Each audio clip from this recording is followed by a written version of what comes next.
Sizi tanıyabilir miyiz? Abicim ya bu beni güldürüyor. Adım Emre abicim, Bingöl'de taksici, Murat ben güldürme. Serbest meslekle uğraşım, bu ne üzere bırakıyor? Şimdi bizim konumuz günümüzde sadece kelimeler, konuşmalar kaybolduğu için sadece sözcükler, kelimeler söyleyip Tamam. Türkçe karşılığını biliyor musun, bilmiyor musun bunu Bir soracağız. tane kolay soru o zaman abi. Tamam. Şimdi sepetimize bakalım mesela. Meyvelerden var mesela. Engur. Armut var. Üzüme ne diyoruz? Engur. Armuta ne diyoruz ağaca? Ne diyor?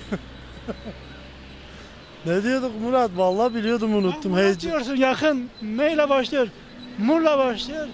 Bak Murat diyorsun. Kopya veriyorum sana. İnan ki biliyordum abi. Mır mı? Armut diyorsun, bak arkadaşın ismi Murat. Sana kopya veriyorum, bak M ile başlıyor. Bilmiyorum, armutu unutmuş. 4 harf bak, şimdi ben sana bak. Zaracası 4 harf, ben sana 3 harf söylüyorum bak. M, U, R, M, mesela Mur'u söyledim. Mura. Muru. Mur, Muredir he. Diğer sorumuza geçelim. Ekşiye ne diyoruz mesela? Vallahi abi onu da bilmiyorum. Tırş ekşidir, Tırş he. değil mi? Evet. Biber acı o zaman babamın kızı ne? Ne yapıyor kızın? Kızın. He. Tamam. Üzüm yedim mesela, tatlı geliyor. Karpuz yiyorsun, tatlı geliyor. Weş Bunu- güzel demektir. Vaş Weş. güzeldi. Tamam. Yani tatlının Zazcası ne? İnan abi biliyordum, bak onu da unuttum. Zazayası neydi tatlının ya? Tatlı. Neydi Murat? Kopya mı?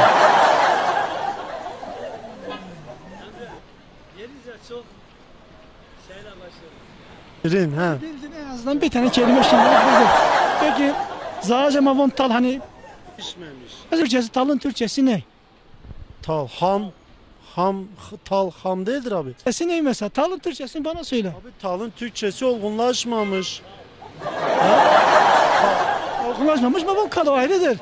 Ama şimdi elma yetişmese bile ekşidir Mavon Tırş. Ama Evet. talın mesela ağza bıraktığı farklı bir etki var. Böyle Ne bir- ekşidir, ne tatlıdır, ne acıdır, Aynen abi. ne tuzludur. Aynen. Bunun Türkçe bir karşılığı var mıdır yani? Talın Türkçe karşılığı var mı? Yoktur abi. Zazaca kadar zengin bir karşılığı yoktu. Bak Zazaca en az 5 tane saydı ama Türkçe'de tal olmamış, olgunlaşmamış. Kameraya bakarak mı konuşayım abi? Bak bak. İyi olursam seni de görürüm. Abi dediğim gibi yani Türkçe'de karşılığı ben talın bildiğim hamdır yani, olmamış. Günümüzde yeterince evlerde Zaza konuşuluyor mu? Yok abicim, konuşulmuyor. Özellikle genç kesim, bak benim babam Türktür, anam Zazadır. Yani şahsen bana bile öğretilmedi tam. Ama gençler konuşmuyor, yaşlılar konuşuyor. Ben taksiciyim, binen mesela müşteri yaşlıdır. Direkt Zazaca söylüyor. Ama gençler söylemiyor abi. Peki Zaza anlıyor musun? Hani konuşamıyorsun da. %60-50-60 anlıyorum abi. Ama mesela artık bazı cümleleri duya anlıyoruz, biliyorsun. Mesela adam şu diyor, bunu söyleden direkt git diyorsun, anlıyorsun. Mesela yeri tarif ediyor. Birkaç bir şey anlatıyor konuya. Cümleyi seçiyorum. Anlamadım da diyorum abi, anlamadım burayı. Peki hani para fiyat verirken Zaza söyleyebiliyor musun? Mesela şu kadar tuttu. Adam hot diyor. Ondan sonra ders diyor. Ders de herhalde 12'dir değil abi. Doğru mudur? Ders de 12. Ders 12 ne kadar abi? Evet sen test de. Bu da güzel. Mesela abi çare poncaz 55 miydi? Çare poncaz kaçtı? Çoraz punç. 45 avuçlara gittim ama pazarlık yaptık. Tabii ben 50 ponçtu. 50 ponç değildir. Ponç milyon. Adam dedi ne kadar? Ponç ders.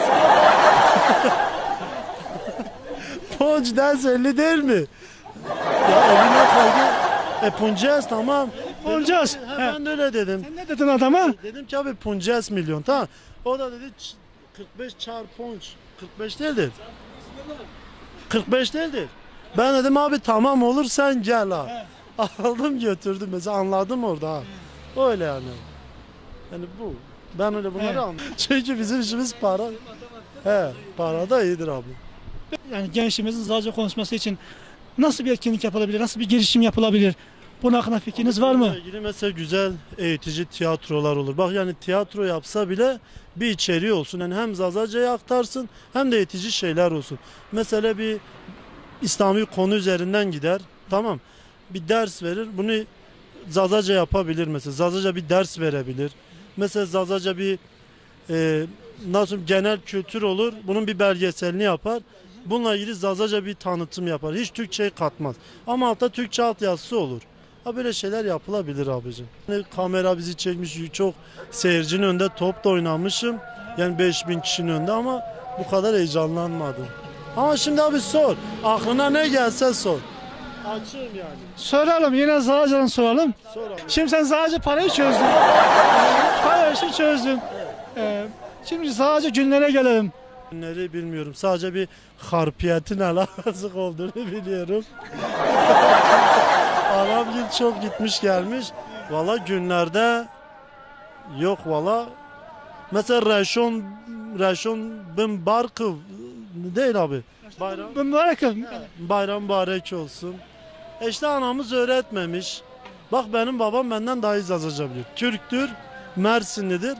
Daha iyi konuşuyor. Annem mesela Zazaca konuşuyor. Ama bu arada arkadaşlar Bingöl taksi bizim taksi. Bingöl taksi en uygun fiyat. Vallahi abi yani mesela konuşuyorlar. Özellikle ablam şu an Cizre'den evlidir. Kürtçeyi bile 3 yılda öğrendi. Düşün biz 25 yılda Zazaca'yı öğrenemedik. Vallahi bu ayıp bir şeydir. Çünkü sonuçta bu Allah bile dilleri farklı dilleri yarattığını söylemiş. Bizim de tabiatımıza, doğamıza uygun olan dilin Zazaca olduğunu Allah bildiği için bize Zazaca uygun görmüş. Sonuçta bize İngilizceyi, Almancayı da uygun görebilir. Demek ki bizim doğamıza, tabiatımıza Zazaca uygunmuş. Ne yapacaktık? Bunu öğren. Zazaca tanıtılsın diye bir etkinlik olmamalı. Yani onun yanında bir mesaj da verilmeli. Anneler, babalar, çocuklarla konuştuğu zaman Zazaca konuşmalı yani. Evet. Bu konuya katılıyor musunuz? Kesinlikle katılıyorum abicim. Böyle bir tecrübeyi de bana bugün yaşattığınız için Genç Mazi medyasına da sonsuz teşekkür ediyorum. Bir de çok teşekkür Doğru ederiz. değil mi? Genç Doğrudur, Mazi. Genç Mazi. Genç Mazi'yi de internette takip ediyorum.